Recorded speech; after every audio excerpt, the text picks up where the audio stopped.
Halo, apa kabar semuanya my dearisti? Sehat-sehat, enjoy, dan tetap berharapan baik. Amin, oke? 3, 2, 1. Bos tampan yang mati rasa, part 91. Di kantor pusat yang megah dari Dirgantara Company, Mike, si anak sulung yang serakah yang ternyata bukan anak kandung dari Julio dan Mika itu, sedang mondar-mandir. Dia sedang galau. Berkali-kali dia menelpon Om Pedro tapi tidak tersambung. Padahal hanya pada Om Pedro dia bisa mengeluh dan mencari solusi dari masalah yang sedang dia hadapi. Mike emosi dan marah-marah. Tidak ada seorang pun yang mau menemani dia di ruang kantor itu. Dia menekan intercom yang terhubung pada sekretarisnya dan memberi perintah. "Suruh Steve ke sini sekarang, cepat," perintah Mike pada sekretarisnya. Anna, si sekretarisnya, langsung menelpon Steve secara pribadi. "Halo Pak Steve, maaf saya mengganggu. Bapak diminta ke ruangan bos sekarang. Apa Bapak bisa?" "Bos lagi marah-marah tuh," kata Anna saat sambungan itu tersambung. Steve menarik napas. Dari semalam, dia dan 3 orang sahabatnya belum tidur sama sekali. Mereka sedang mencari info sana-sini tentang keberadaan Mark dan Andre setelah ledakan di rumah Andre. "Bilang saja pada bos, saya tidak bisa dihubungi ya Anna. Apa ada informasi baru?" tanya Steve pada Anna. "Belum ada perkembangan apapun, Pak. Kalau ada info baru, pasti akan segera saya sampaikan pada Bapak," balas Anna sambil melirik kiri kanan. Dia harus waspada, jangan sampai ada orang yang mendengarnya. "Oke Anna, kamu hati-hati, terima kasih," kata Steve dan menutup handphonenya. Dio, Dim, dan Clay yang bersamanya di Rumah Putih menatap pada Steve. "Ada apa?" tanya Dio. "Mike menyuruhku ke ruangannya sekarang. Sepertinya dia ingin menginterogasiku lagi," jawab Steve sambil menarik napas. "Si keparat itu," Dio marah. Itu tandanya Mike juga belum dapat informasi apapun tentang ledakan itu, apalagi tentang Alima. Dim bersuara. "Secara tidak langsung, itu juga menunjukkan kalau Mike bukan pelakunya," kata Clay. "Lalu siapa?" "Siapa yang ingin membunuh si dokter? Dokter itu orang baik, dia sangat baik. Dia, masakannya juga selalu enak. Aku, Dio tergagap antara sedih dan merasa lapar. "Kau ini, pikiranmu hanya pada makanan saja," Steve meledeknya. "Tapi benar kata Dio, siapa yang punya masalah dengan si dokter sampai ingin melenyapkannya? Siapa orang di balik semua ini? Apa berkaitan dengan Dirgantara Company atau masalah keluarga? Kita kan sama-sama tahu baru-baru ini terungkap kalau si dokter ternyata anak kandung Om Julio dan Tante Mika, bukan si Mike," kata Steve pelan sambil mengambil remote dan menyalakan TV ingin melihat berita. "Maksudmu orang itu mengincar Alima karena urusan keluarga? Lalu bos kemana? Kan tidak mungkin orang itu ingin melenyapkan bos juga. Hanya kita dan orang-orang terdekat yang tahu bos masih hidup. Tidak mungkin kan orang ingin melenyapkan orang yang sudah mati," kata Dio gusar. "Hei Dio, bisa pelanin suaramu? Kalau sampai Tante Mika mendengar, kita akan mendapat masalah baru," tegur Dim. Dio terdiam. "Bos, apa itu maksudnya Mark?" tanya Maya yang tiba-tiba muncul di situ. Maya datang membawa minum dan cemilan. 4 sahabat itu kaget. "Kak, itu," Dio tergagap. "Iya, Mark tidak bisa dihubungi. Kakak takut jangan-jangan dia sedang bersama-sama dengan Andre," kata Maya pelan dengan mata yang berkaca-kaca. 4 orang sahabat itu tambah kaget. "Kak, ini apa kakak sudah tahu tentang Mark?" tanya Dim. Maya mengangguk. Kali ini dia sudah menangis. "Adik-adikku yang malang, kakak sangat senang Mark masih hidup dan mengetahui kalau Andre adalah adik kandungku. Kakak sangat senang, bahagia mendapatkan 2 adik laki-laki sekaligus." Tapi sekarang mereka... Maya terisak.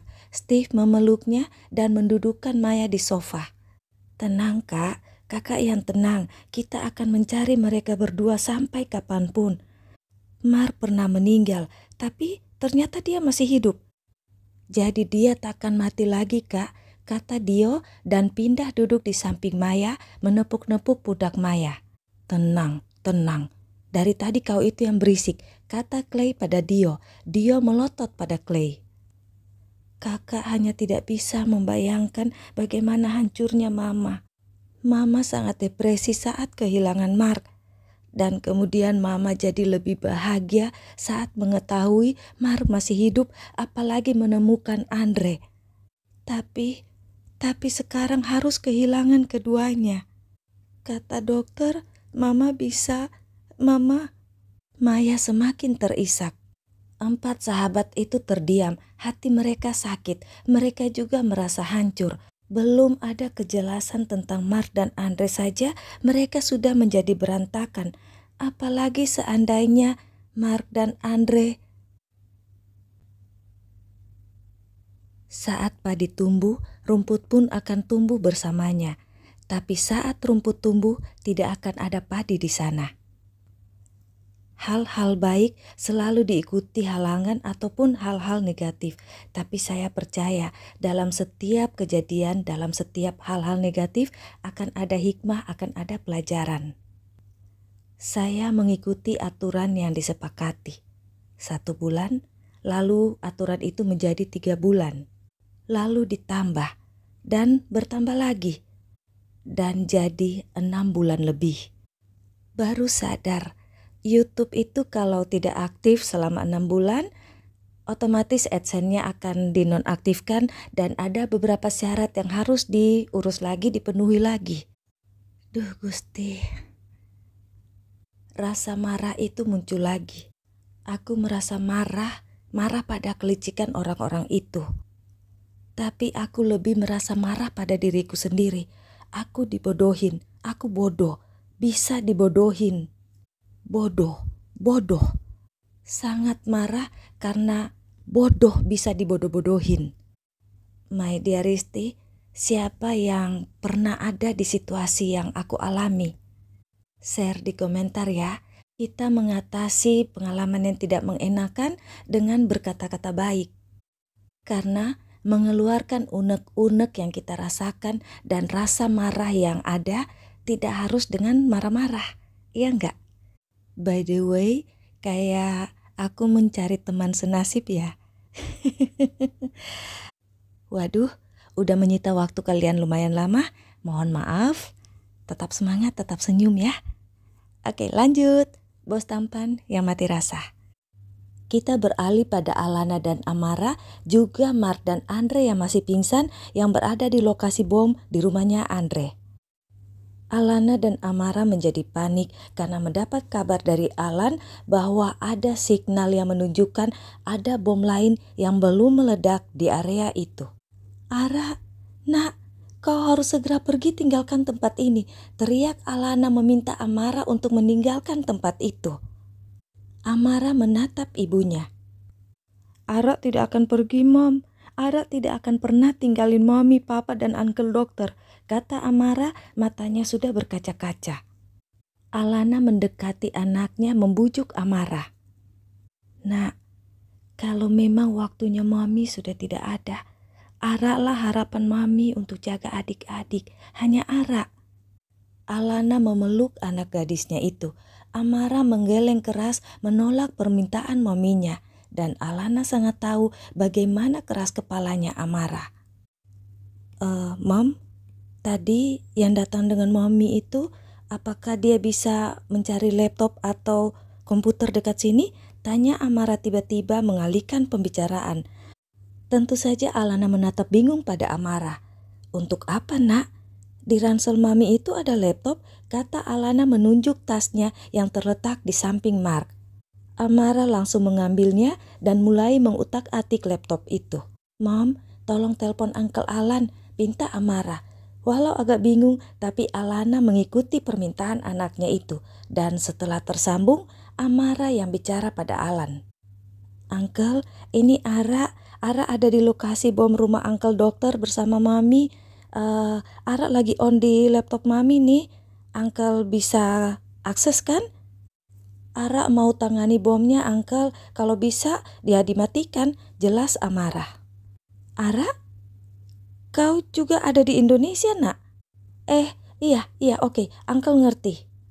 "Tunggu sebentar, Uncle akan sambungkan." Nah, itu sudah terkoneksi. Waktu yang tersisa 3 menit 23 detik berjalan. Alan dan Amara berusaha menjinakkan bom itu, kalau bisa mematikannya. Beberapa saat kemudian, Mike dan dokter kepala tiba di situ. "Kita harus segera cepat-cepat keluar dari sini. Ada bom yang akan meledak lagi," sambut Alana, membuat dokter kepala terkejut. Padahal dokter kepala agak senang melihat Andre selamat walau masih pingsan. Tanpa membuang waktu, Mike langsung mengangkat Mark dan meletakkan tubuh Mark di belakangnya dan langsung keluar dari ruangan itu. Dokter kepala bingung karena sudah pasti dia takkan kuat untuk membopong tubuh Andre. Alana celangak-celinguk mencari akal dan dia menarik sebuah selimut yang ada di situ. Dia membentangkannya dan menggulingkan tubuh Andre di atasnya. Dokter kepala paham. "Aku di depan," kata Alana lalu memegang kedua sisi selimut itu dan mengangkat di sisi kepala Andre dan dokter kepala di kaki Andre. Saat akan keluar dari ruangan itu, dokter kepala berhenti dan berbalik melihat pada Amara yang fokus pada laptopnya. "Nak, ayo," panggil dokter kepala pada Amara. "Ara, ayo keluar, nak. Itu bisa dilakukan di luar kan?" teriak Alana. "Gak bisa, Mom. Akses Uncle Alan terkoneksinya di ruangan ini. Takutnya nanti di lorong koneksinya terputus. Jadi lebih baik Ara tetap di sini. Di sini harapannya lebih tinggi." "Mami duluan. Ara pasti akan nyusul. Ayo buruan, Mom. Jangan buang-buang waktu," kata Amara tetap fokus pada laptop. Melihat itu, Alana langsung meletakkan selimut yang diangkatnya. Dia berlari, memeluk dan mencium dahi anaknya. "Ayo buruan, Mom, waktu jalan terus, Ara harus fokus," kata Amara mendorong tubuh Alana.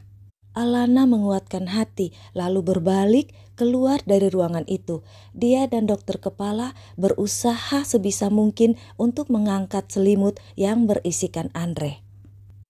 Sementara di ruangan lain, seseorang yang duduk menatap layar monitor menyadari sesuatu. "Wow, sepertinya ada yang mencoba mematikan detonatornya." Gumam orang itu lalu menekan tuts keyboard di depannya. Orang itu menoleh saat mendengar pintu di belakangnya dibuka. Seseorang yang berkacamata hitam dan memakai tongkat masuk. "Halo Tuan." Si Tuan menatap layar monitor. "Laporan polisi, tidak ada satu tulang manusia pun di reruntuhan rumah itu." "Itu tidak mungkin. Apa rumah itu kosong? Atau orang itu bersembunyi di ruang rahasia?" kata si Tuan dengan emosi. "Tapi Tuan, mata-mata yang bertugas di lokasi sangat yakin kalau si dokter itu ada dalam rumah," jawab orang yang ada di depan layar monitor. Tapi orang itu tidak berani memberitahu si Tuan kalau ada orang yang berusaha mematikan bom lain di rumah itu. "Jangan ambil resiko, eksekusi bom kedua," perintah si Tuan lalu berbalik pergi. "Baik Tuan, siap laksanakan perintah," jawab orang itu tersenyum dan tangannya kembali aktif di keyboard. Orang itu sangat percaya diri tidak akan ada yang bisa menjinakkan bom racikannya itu. "Kalau begitu, apa dipercepat aja timernya?" gumamnya tersenyum sangar. Dan terdengar ledakan dahsyat. Bom kedua meledak lebih cepat dari waktu yang ada di layar monitor Alan dan Amara. Alana terpental sambil menjerit, "Ara!"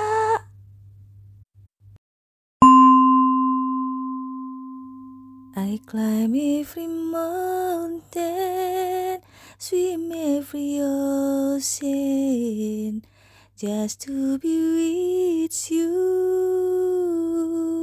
You are the reason.